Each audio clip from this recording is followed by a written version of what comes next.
Assalamualaikum warahmatullahi wabarakatuh. Waalaikumsalam warahmatullahi wabarakatuh.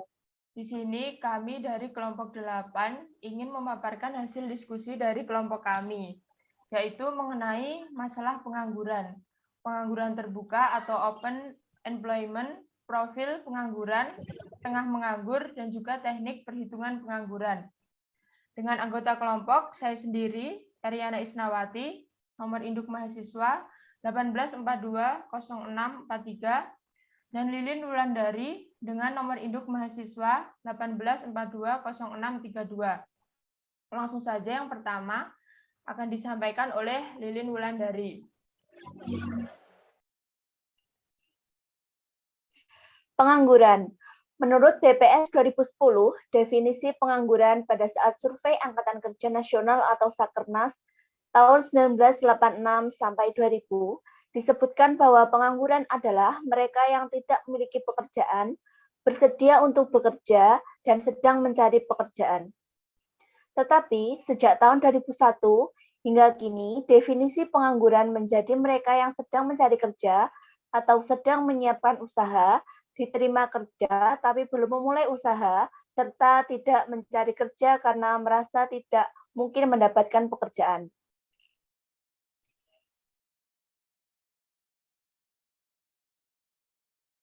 Jenis-jenis pengangguran berdasarkan sumber penyebabnya.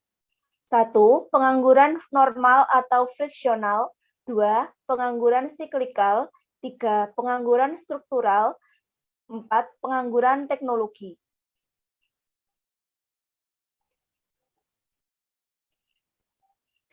Pengangguran normal atau friksional. Pengangguran yang berlaku pada tingkat kesempatan kerja penuh. Kesempatan kerja penuh adalah keadaan di mana sekitar 95% dari angkatan kerja dalam suatu waktu sepenuhnya bekerja. Pengangguran sebanyak 5% inilah yang dinamakan sebagai pengangguran alamiah. Para pengangguran ini bukan karena tidak mendapatkan pekerjaan, tetapi karena sedang mencari kerja yang lebih baik atau lebih sesuai dengan keinginannya.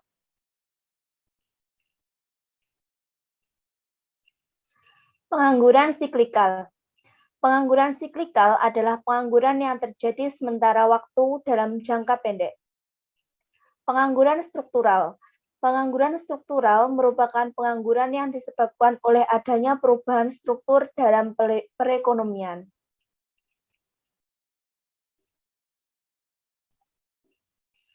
Pengangguran teknologi.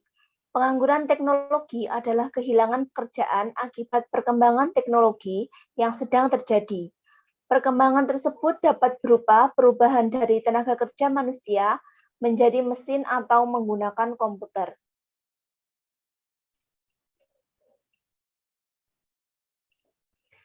Pengangguran menurut cirinya. Pengangguran terbuka. Pengangguran ini tercipta sebagai akibat penambahan pertumbuhan kesempatan kerja yang lebih rendah daripada pertumbuhan tenaga kerja. Akibatnya, banyak tenaga kerja yang tidak memperoleh pekerjaan. Menurut Badan Pusat Statistik atau BPS, pengangguran terbuka adalah penduduk yang telah masuk dalam angkatan kerja tetapi tidak memiliki pekerjaan dan sedang mencari pekerjaan, mempersiapkan usaha, serta sudah memiliki pekerjaan tetapi belum mulai bekerja.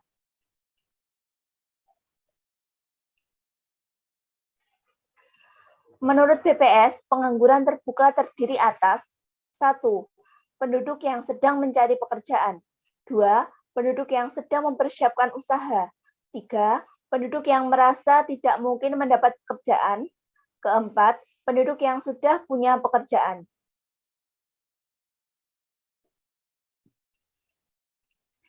Pengangguran tersembunyi. Keadaan di mana suatu jenis kegiatan ekonomi dijalankan oleh tenaga kerja yang jumlahnya melebihi dari yang diperlukan. Pengangguran musiman. Keadaan pengangguran pada masa-masa tertentu dalam 1 tahun. Pengangguran ini biasanya terjadi di sektor pertanian. Petani akan menganggur saat menunggu masa tanam dan saat jeda antara musim tanam dan musim panen.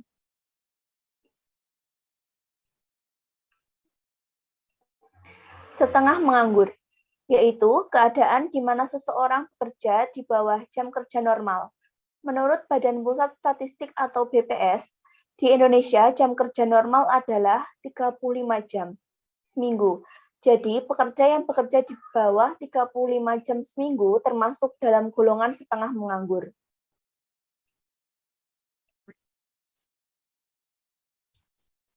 Selanjutnya adalah penyebab dan dampak pengangguran. Pengangguran pada umumnya disebabkan karena jumlah angkatan kerja yang tidak sebanding dengan jumlah lapangan pekerjaan yang menyerapnya. Selain itu, kurangnya informasi di mana para pencari kerja tidak memiliki akses untuk mencari informasi tentang perusahaan dan juga kekurangan tenaga kerja, serta kurangnya keahlian yang dimiliki oleh para pencari kerja dan kurangnya perhatian pemerintah terhadap peningkatan soft skill para pencari kerja. Tingginya angka pengangguran berdampak buruk bagi perekonomian, seperti dapat menyebabkan rendahnya tingkat kesejahteraan masyarakat, rendahnya produktivitas, dan juga pendapatan masyarakat. Apabila hal-hal tersebut dibiarkan begitu saja, maka pengangguran menjadi masalah sosial, seperti akan timbulnya kemiskinan, tingginya angka kejahatan, dan juga masalah-masalah sosial yang lain. Selanjutnya adalah teknik penghitungan pengangguran. Tingkat pengangguran adalah persentase mereka yang ingin bekerja, namun tidak memiliki pekerjaan.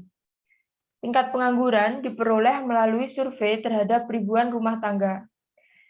Tingkat pengangguran dapat dihitung dengan cara membandingkan jumlah pengangguran dengan jumlah angkatan kerja yang dinyatakan dalam persen. Ketiadaan pendapatan menyebabkan pengangguran harus mengurangi pengeluaran konsumsinya yang menyebabkan menurunnya tingkat kemakmuran dan kesejahteraan. Pengangguran yang berkepanjangan juga dapat menimbulkan efek psikologis yang buruk terhadap pengangguran dan juga keluarganya. Tingkat pengangguran yang terlalu tinggi juga dapat menyebabkan kekacauan politik, keamanan, dan sosial sehingga dapat mengganggu pertumbuhan dan pembangunan ekonomi. Akibat jangka panjang adalah menurunnya produk nasional bruto (PNB), GNP, dan pendapatan per kapita suatu negara. Seperti di negara-negara berkembang, Indonesia dikenal dengan istilah pengangguran terselubung, di mana pekerjaan yang semestinya bisa dilakukan dengan tenaga kerja sedikit hanya bisa dilakukan oleh lebih banyak orang. Jumlah pengangguran biasanya seiring dengan pertambahan jumlah penduduk serta tidak didukung oleh tersedianya lapangan kerja atau keengganan untuk menciptakan lapangan kerja, minimal untuk dirinya sendiri, atau memang tidak memungkinkan untuk mendapatkan lapangan kerja atau tidak memungkinkan untuk menciptakan lapangan kerja. Sebenarnya, kalau seseorang menciptakan lapangan kerja minimal untuk dirinya sendiri akan berdampak positif untuk orang lain juga. Misalnya, dari sebagian hasil yang diperoleh dapat digunakan untuk membantu orang lain, dan pada perekonomian yang maju, sebagian besar orang yang menjadi pengangguran memperoleh pekerjaan dalam waktu singkat. Meskipun demikian, sebagian besar pengangguran yang diamati dalam periode tertentu dapat disebabkan oleh sekelompok orang yang tidak bekerja untuk waktu yang lama. Selanjutnya bisa dilihat dari permasalahan pengangguran usia muda di Jawa Barat menggunakan data Sakernas. Berdasarkan data survei Angkatan Kerja Nasional atau Sakernas Provinsi Jawa Barat tahun 2017, tingginya pengangguran di Jawa Barat didominasi oleh usia muda.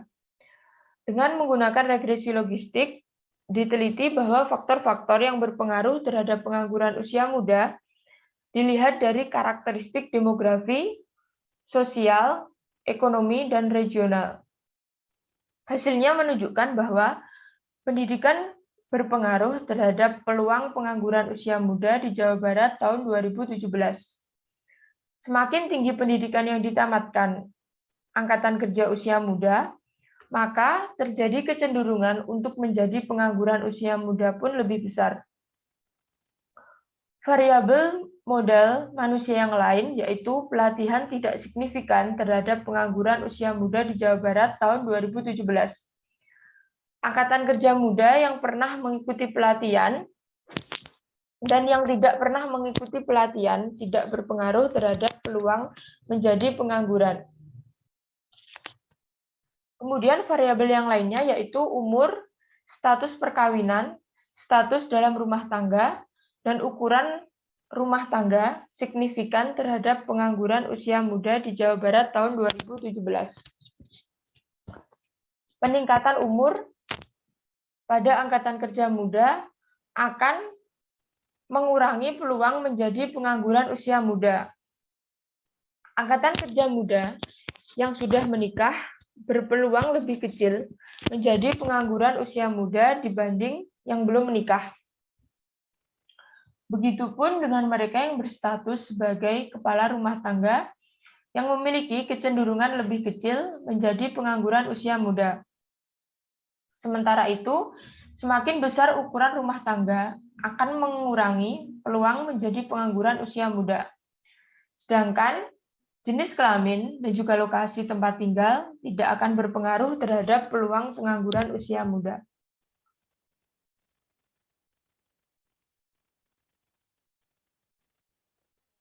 Sekian pemaparan dari kelompok kami. Apabila ada kurang lebihnya, kami mohon maaf. Wassalamualaikum warahmatullahi wabarakatuh. Waalaikumsalam warahmatullahi wabarakatuh.